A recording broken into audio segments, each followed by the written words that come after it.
Como ler projetos? Vou dar uma visão geral, tá? Qual é a visão geral que nós temos da leitura de projetos?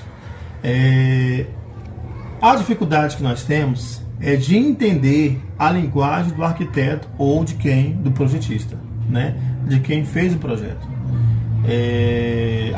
A divergência que tem de ideias é que a gente não consegue falar a mesma linguagem.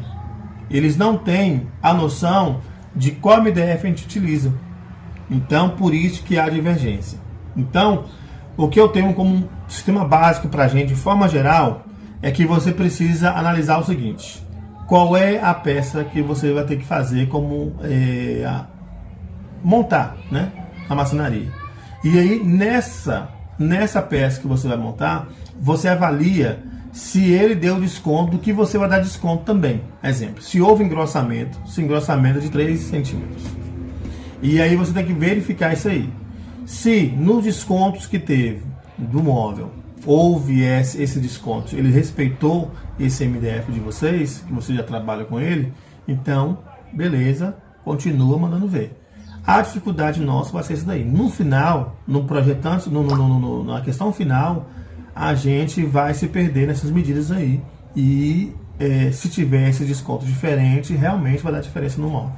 Então, dica que eu dou para vocês: ao vocês fazerem a leitura do projeto, verifique essas questões básicas que eu já te falei com vocês e vê se consegue conversar ou com o projetista ou com o dono do estabelecimento, para que você venha mudar essas medidas, ok? Então fica uma dica legal para vocês aí.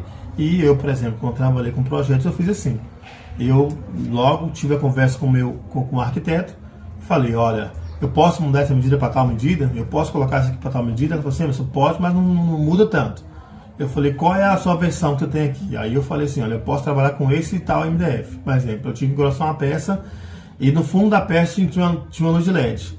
Aí o que eu fiz? Eu coloquei essa peça fundo de 6 milímetros e no fundo dela eu coloquei o MDF de 15. Então, ou seja, eu coloquei um espaçamento de 6 milímetros somente para colocar a fita de LED. Então, ela aceitou dessa maneira, beleza, então vamos para facilitar para a gente e para andar o serviço. Então, essas são algumas dicas que você precisa ter para você conversar com o seu arquiteto e aí você faz a leitura correta do projeto e você não se perder nas medidas. Porque o problema maior que acontece nos projetos é o cliente e o arquiteto quer na medida que ela deixou.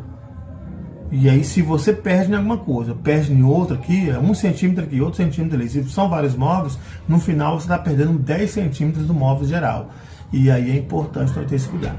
Então, a dica para vocês é essa: converse, veja essas bitolas, essas medidas que você tem, alinhe essa medida do seu arquiteto e do seu projetista como que você tem na maçonaria.